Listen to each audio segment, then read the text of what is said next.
Hey guys, welcome to Falling Forward Productions. So, you want to be a travel nurse. You want to travel around the US, maybe the world. You want to make a bunch of money while you're doing it, right? Well, I got 3 things you should know before you start doing that.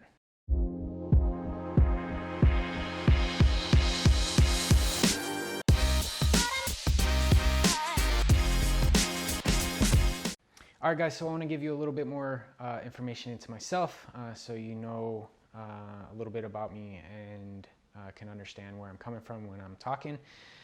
So I started life as an EMT and I worked as an ER tech for a little over 4.5 years. Then I became an RN and I worked in the ER at a level 2 trauma center for a little over 3 years. It was a busy level 2 trauma center.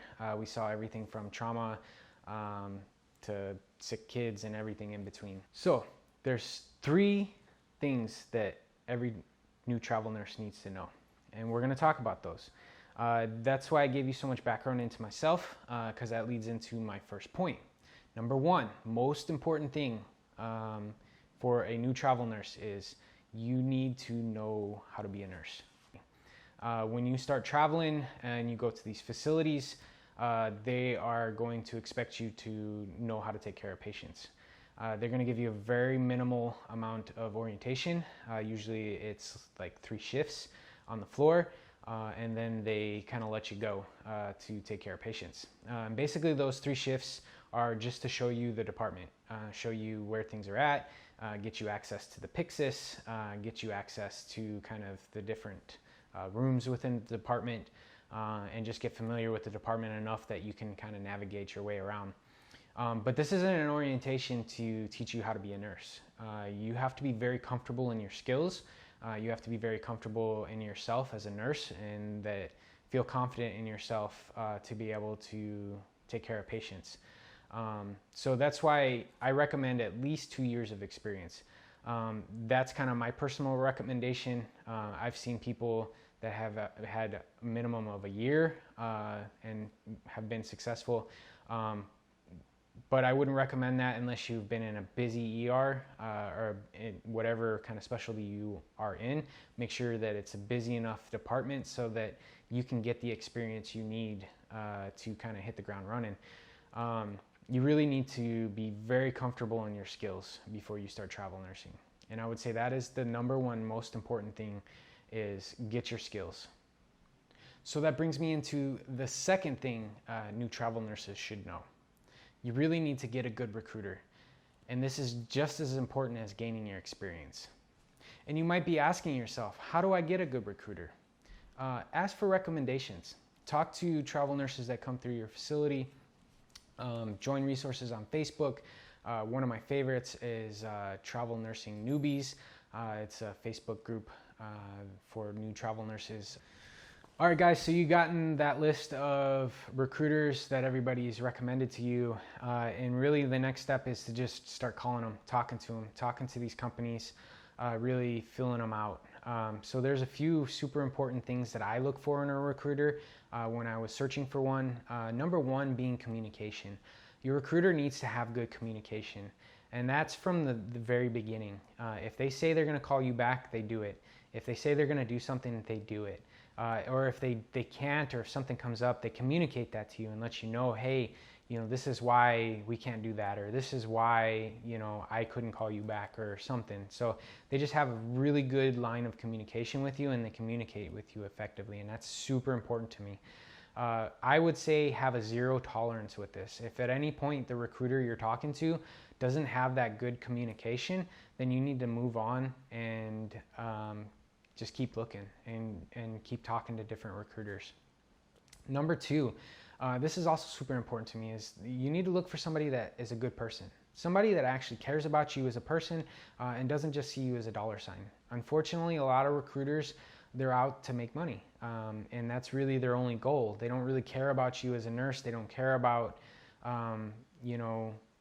you getting a good job that you like and enjoying yourself or anything like that. They really just care that they get you into that contract and that they get their money.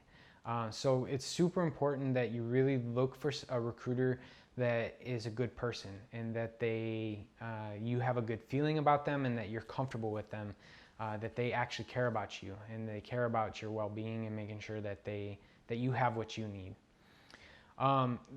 That being said, you also need, and this is also the third most important thing for when I look for a recruiter, somebody that can get the job done. You really need somebody that can just nail in those contracts and really make sure that they're getting you the contracts that you want in the locations that you want.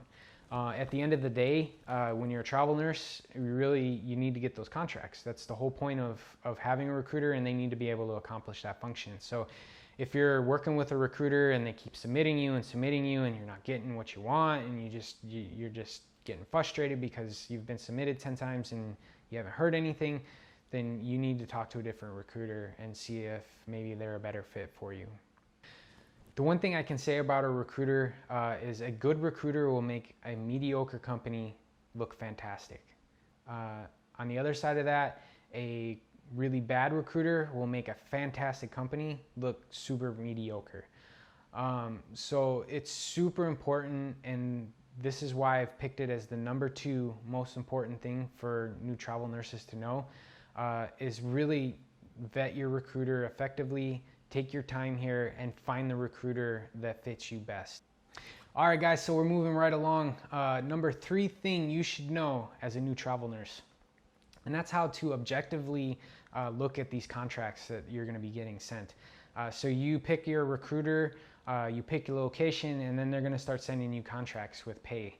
And you really need to understand how a travel nurse gets paid, because it's a little different than just a traditional job. So there's 3 big aspects of a travel nurse's pay. So there's hourly, which is like any other job. And then you have your tax-free stipends, which are made up of your housing stipend and your meal stipend. Those 3 aspects are combined, and that's what is your weekly pay.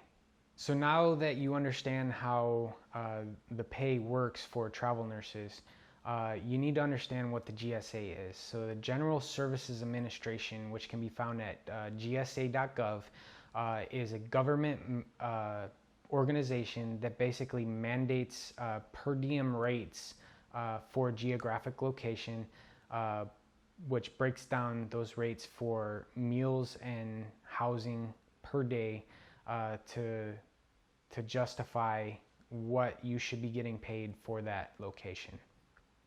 So it's super important to understand what that is, so that you can use that objective information to look at these contract rates and making sure that you're getting the most out of your stipends. The other thing too is you really need to see what you're getting paid for your hourly rate, what you should be getting paid hourly rate for that area. So one of the websites and resources that I use to look at a geographical location, making sure that I'm getting paid what I should be, is salary.com.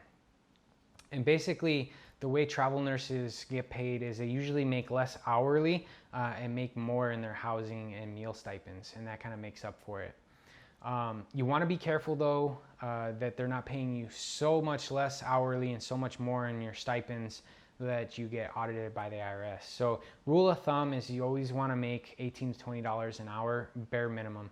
Obviously, you want to be making more than that, as much as you possibly can. But bare minimum that I will take hourly is that $18 to $20 an hour. I don't care how much I'm getting in my stipends, because like I said, if you take less than that, it's going to trigger you for the IRS, and then you're probably going to get audited, and you're going to end up having to pay taxes on those stipends. So we take that information that we have from salary.com, we take that information that we have from the gsa.gov, and we plug it into this tool that I found from this nurse called K. Slane. She's actually the one that runs the travel nursing newbies Facebook page. But she created this tool, this spreadsheet that you just plug in the information from the GSA, plug in the information from salary.com, and then what you can do is you can plug in the information from your contract and objectively look at the two. And I'm going to be making an entire video on how to use this spreadsheet and how to objectively look at these contracts. I think it's super important because a lot of travel nurses, especially new ones, is they just take the first thing that they're given.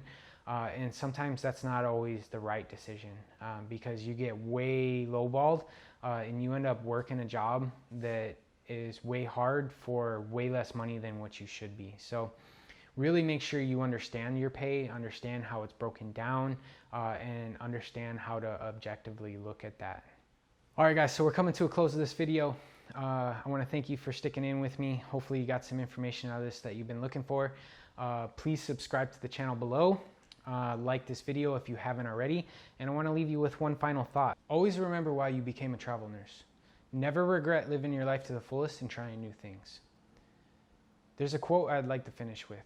"Those who don't jump will never fly," by Lina Hamed Almastad.